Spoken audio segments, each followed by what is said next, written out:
आस पास। कभी किसी नई और अच्छी बात को समझने के लिए एक आध कठिन शब्द भी जान लेने में मज़ा आता है। पर्यावरण एक ऐसा ही शब्द है, हमारे बिल्कुल आसपास और खूब दूर दूर जो कुछ भी है उसका बहुत सा भाग, बहुत सी चीज़ें, उसकी बहुत सी बातें इस एक सब शब्द में समा जाएंगी। मिट्टी, पानी, हवा, नदी, ताल तलैया, समुद्र, पहाड़, पेड़ पौधे, जंगल, जंगल में रहने वाले पशु पक्षी, जंगल से बाहर गांव में शहरों में रहने वाले हम, यह सब कुछ पर्यावरण जैसे छोटे से शब्द में आ जाता है। हम इस बहुत ही बड़े चारों तरफ फैले पर्यावरण का एक बिल्कुल छोटा सा भाग भर है, पर छोटा सा हिस्सा होते हुए भी हमने इस पर्यावरण को बिगाड़ना शुरू कर दिया है। हमारा पर्यावरण बिगड़ेगा तो हम सब पर भी इसका असर अच्छा नहीं होगा।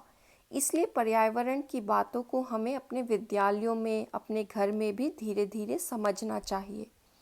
यह भाग हमारे पर्यावरण को समझने की एक शुरुआत है।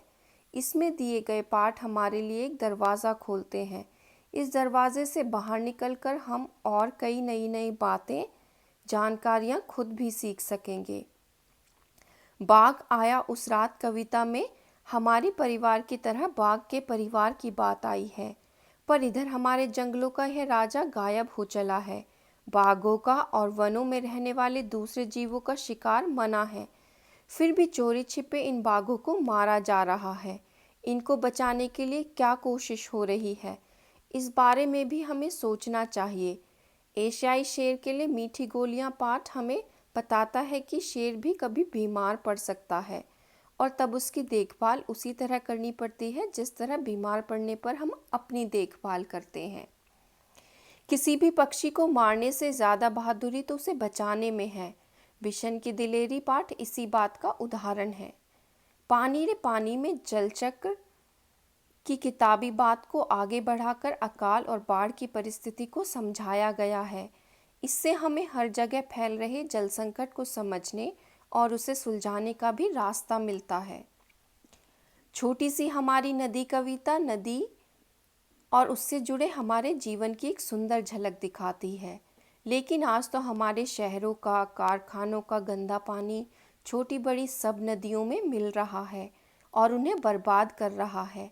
इस कविता के कवि रविंद्रनाथ ठाकुर के पुश्तैनी घर और उनके बचपन की झलक हमें जोड़ा सांकों वाला घर नामक पाठ में मिलती है।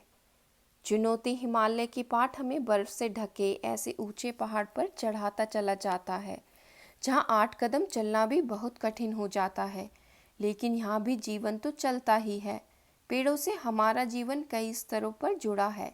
इस गहरे रिश्ते की बात हम क्या उगाते हैं कविता में उठाई गई है। इन पाठों में हमें हाथी, शेर, तीतर, नदी, बर्फ, पेड़ और न जाने क्या क्या मिलेगा।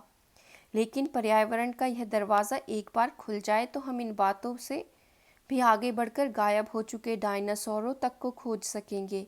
इतने बड़े लंबे चौड़े जानवर यदि धरती से गायब हो सकते हैं तो हम थोड़ा ठहर कर यह भी सोचना पड़ेगा कि पर्यावरण की बेकदरी करने पर क्या हम सब भी बच पाएंगे।